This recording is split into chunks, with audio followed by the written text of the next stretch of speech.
est venu faire, fais-le. Alors, ces gens s'avancèrent, mit la main sur Jésus, le saisit. C'est un des passages les plus pathétiques de la Bible pour moi. C'est terrible. C'est terrible.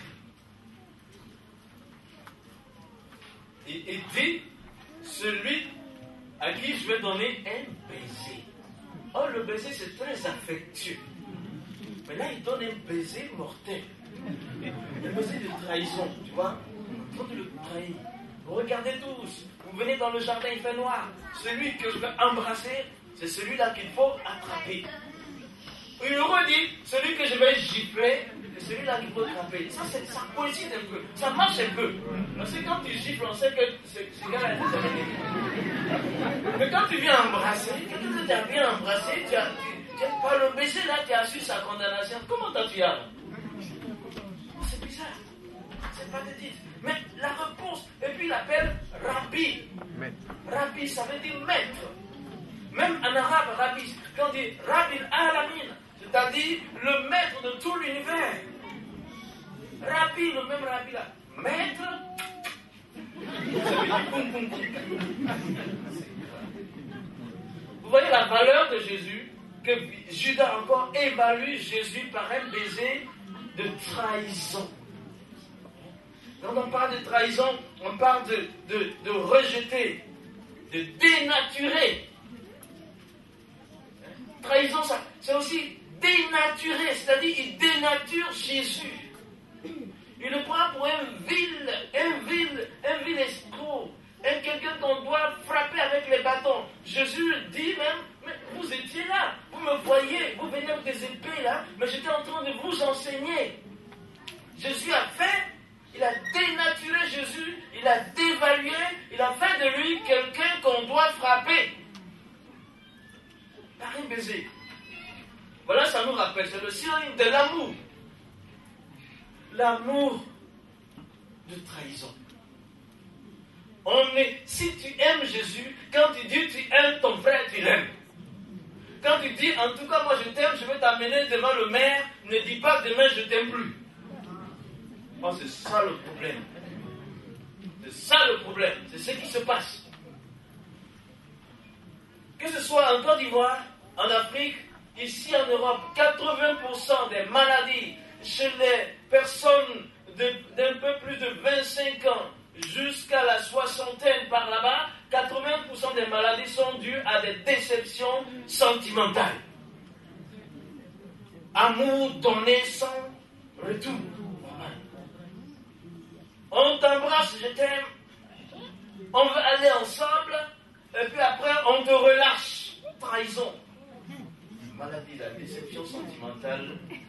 La seule personne qui peut guérir ça, c'est Jésus-Christ. Parce qu'il a dit une chose. L'onction de l'Éternel est sur moi. Il m'a envoyé pour guérir ceux qui ont le cœur brisé. À l'instant, Jésus guérit ton cœur brisé.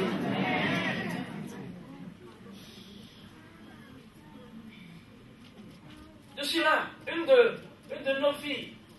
Je donne un exemple concret. Une de nos filles qui était en Afrique du Sud, qui allait faire des études de communication. De la Côte d'Ivoire, elle est partie là parce que l'anglais, elle aimait. Elle l'a tellement bien fait, elle a sorti son diplôme et puis là-bas, l'ambassade de France a vu cette jeune fille. Elle a dit, mais elle est compétente. Elle a employé à l'ambassade de France en Afrique du Sud. La jeune fille, communication, elle est passée même un peu chef dans ce domaine. C'est là qu'elle rencontre quelqu'un. Elle dit, mais je t'aime.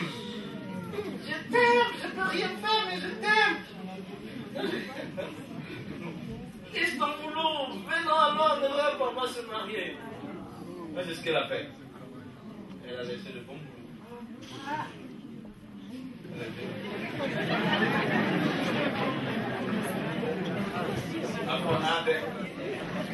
Elle a laissé le bon boulot.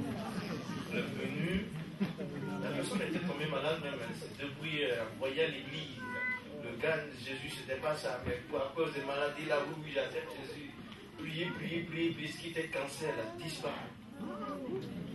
Après, quand il s'est réveillé, puis tout ça, il dit non, laisse-moi mener ma vie. Laisse-moi détourner. Divorçons, je ne t'aime plus. Divorçons, je ne t'aime plus. Je vais aller vivre ma vie. Et comme ça, la jeune fille était terrassée. Moi, je la rencontre. Elle me dit ça. Je dis, mais ça fait 1 an et demi que ça prenne. Tu as jeûné, tu as fait 21 jours de jeûne. Le gars ne dit plus je t'aime. De plus en plus, il va dans le monde. Et laisse-le partir.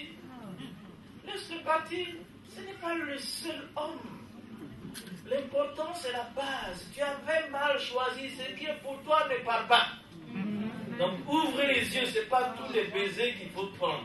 C'est le fils de Judas. Il faut laisser ça. Voilà, quand ça envoie à la mairie, là, ça ne dure pas. Et vice versa, vous les filles aussi, vous faites ça aux hommes. Ah, vous abusez.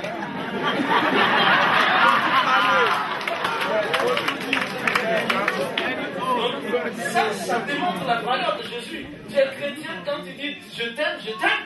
Oui.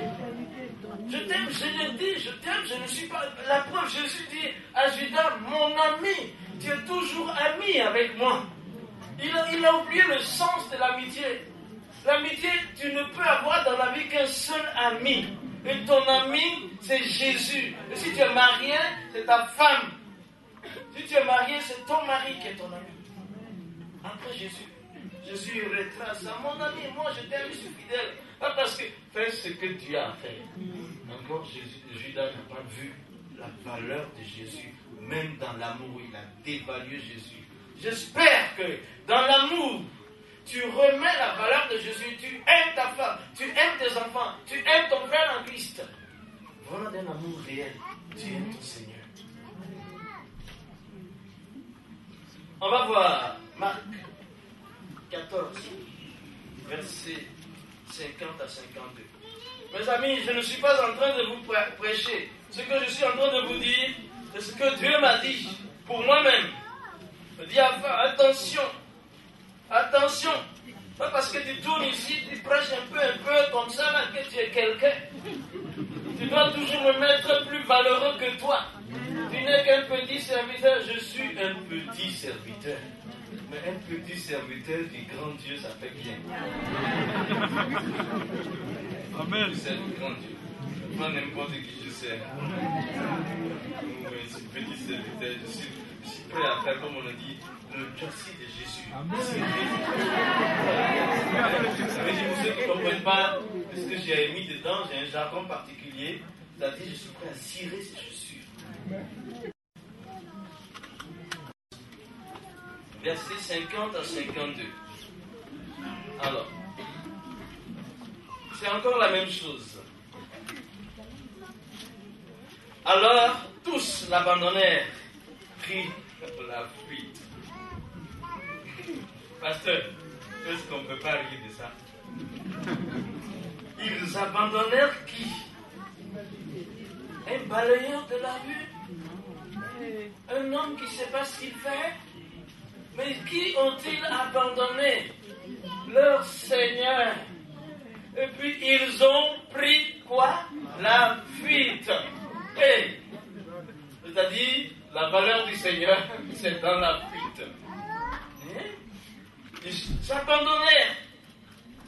Et puis ils sont partis. Ils ont pris la fuite. Ici, il y a une scène, il y a quelque chose de particulier que Marc seul rapporte.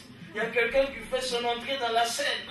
Dans la dernière semaine de Jésus, quelques minutes de la crucifixion, un jeune homme le suivait, n'ayant sur le corps qu'un drap.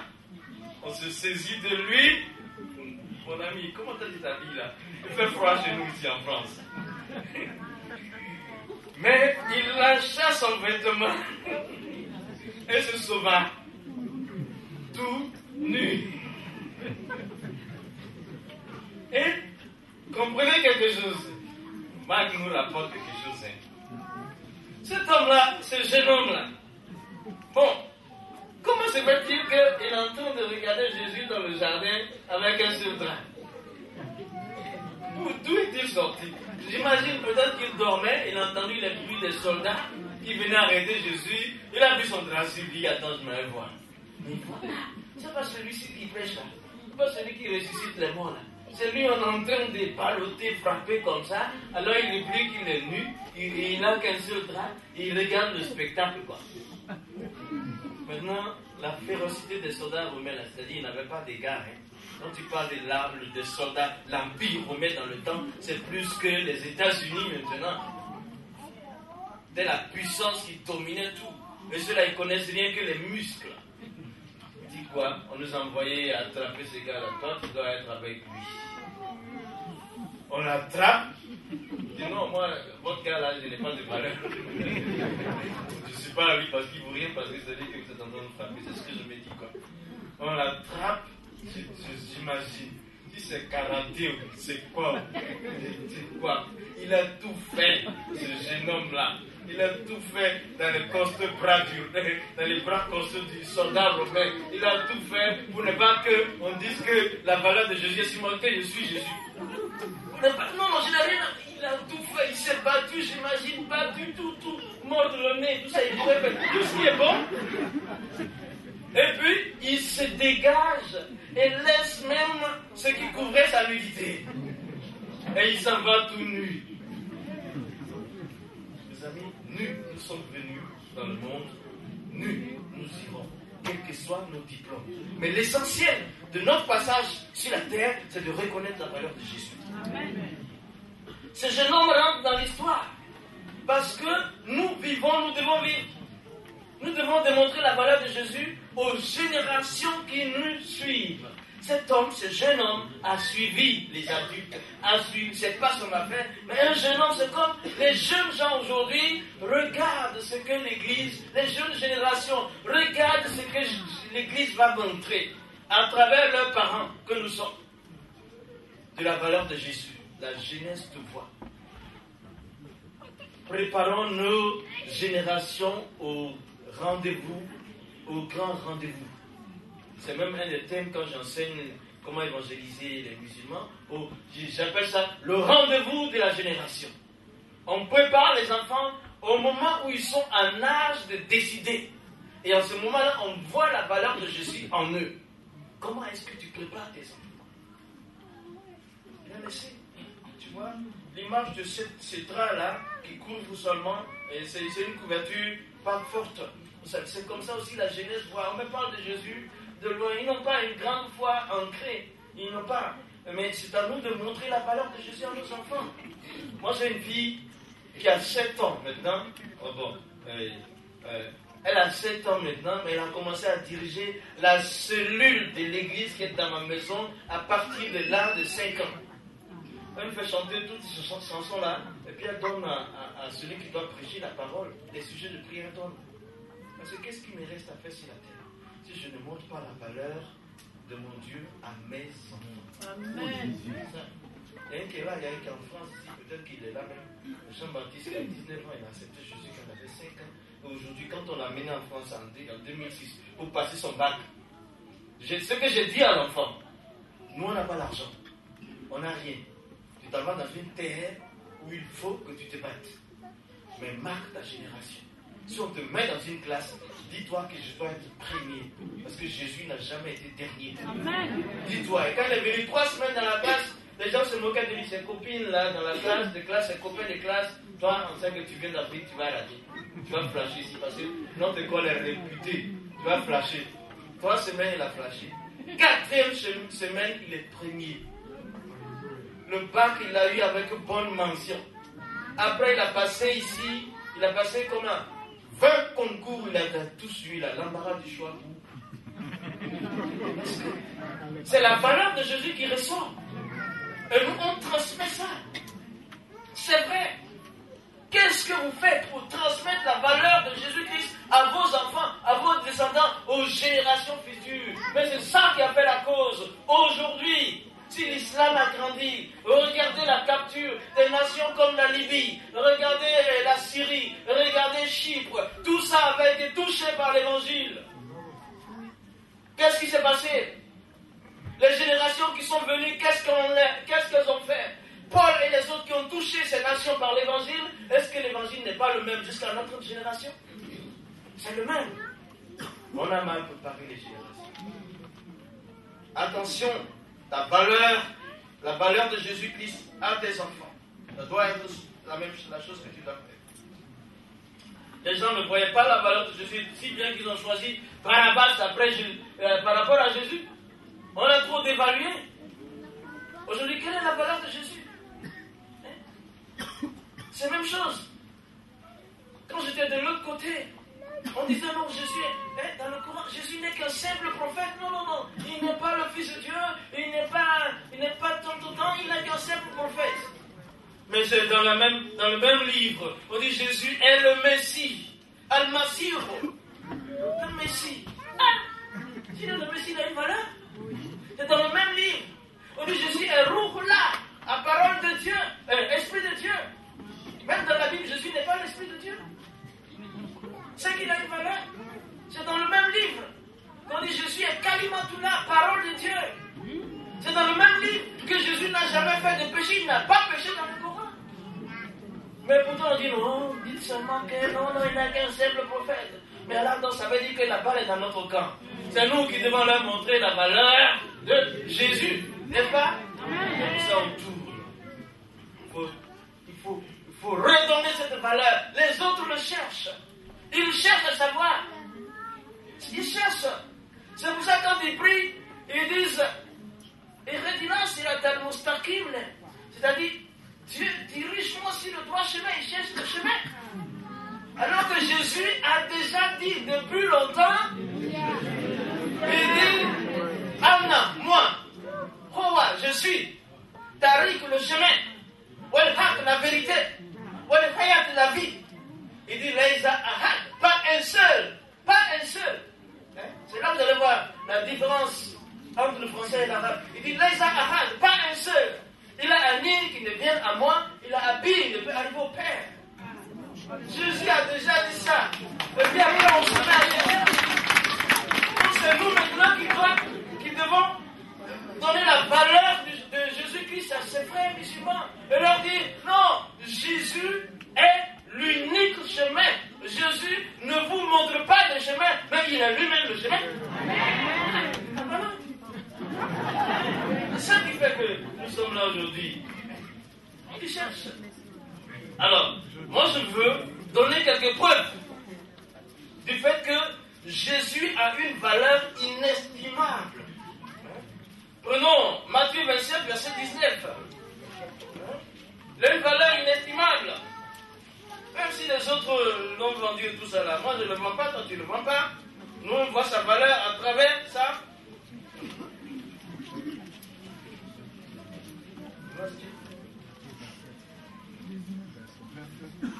Matthieu 27, verset 19. Pendant qu'il siégeait au tribunal, c'est Pilate, sa femme lui fit dire qu'il n'y ait rien entre toi et ce juste. Car aujourd'hui, j'ai beaucoup souffert en songe à cause de lui. La femme de Pilate, pendant que Pilate était obligé de faire le juge sur Jésus, la femme est là, elle dort. Elle appelle son mari, elle dit, qu'il n'y ait rien entre toi et ce... Attends, il n'a pas dit n'importe qui. Ce juste. Qu'il n'y ait rien entre toi et ce juste. Quand elle dit qu'il n'y a rien, ça veut dire qu'il n'y a rien de mal entre toi et ce juste. Parce qu'il est juste, s'il y a un mal entre toi et lui, lui il est juste, toi tu vas prendre le coup. C'est ça la chose. C'est la valeur de Jésus que Dieu a montré dans le songe au gouverneur romain. C'est comme aujourd'hui, la valeur de Jésus est montrée aux Nations Unies.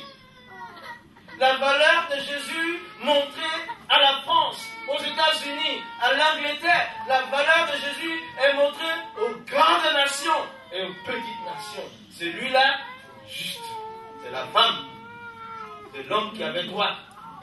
Autorité humaine sur lui, il a dit, mais attends, tu n'as aucune autorité sur moi d'ailleurs. Il lui a dit, mais toi aussi, tellement que Jésus a de la valeur, qu'il est juste, il ne faut pas qu'il y ait quelque chose de mal entre toi et lui. Il ne faut pas qu'il y ait quelque chose de mal entre toi et lui. Si c'est le cas, il faut arranger ça.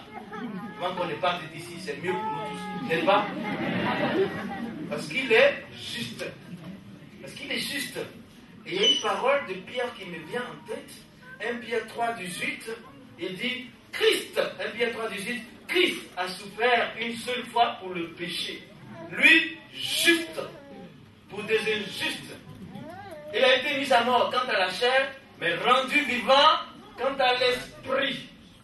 Le juste est mort pour amener les injustes à Dieu.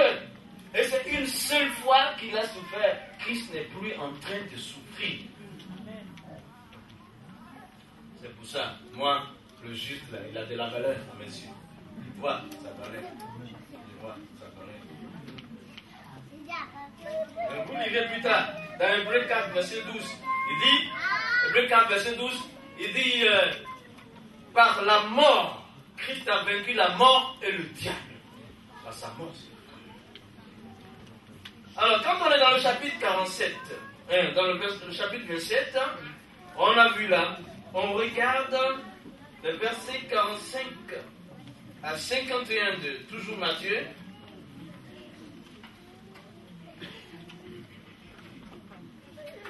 Pour trouver le deuxième point de la valeur de Jésus, depuis la 6e heure jusqu'à la 9e, il y eut des ténèbres sur toute la terre. Et vers la 9e heure, Jésus s'écria d'une voix forte, Élie, Élie, lama sabachthani, mon Dieu, pourquoi m'as-tu abandonné? Quelques-uns de ceux qui étaient là, l'ayant entendu dire, il appelle Élie.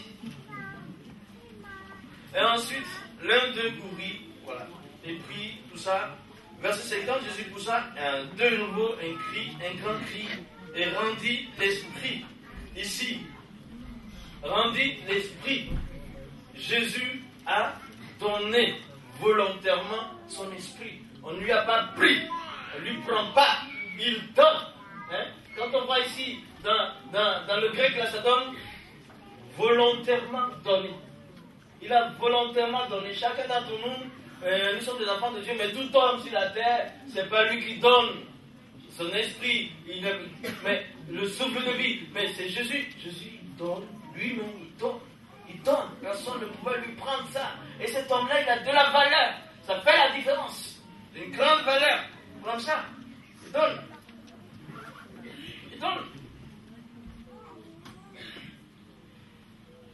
Le voile du temple se déchira en deux, depuis le haut jusqu'en bas.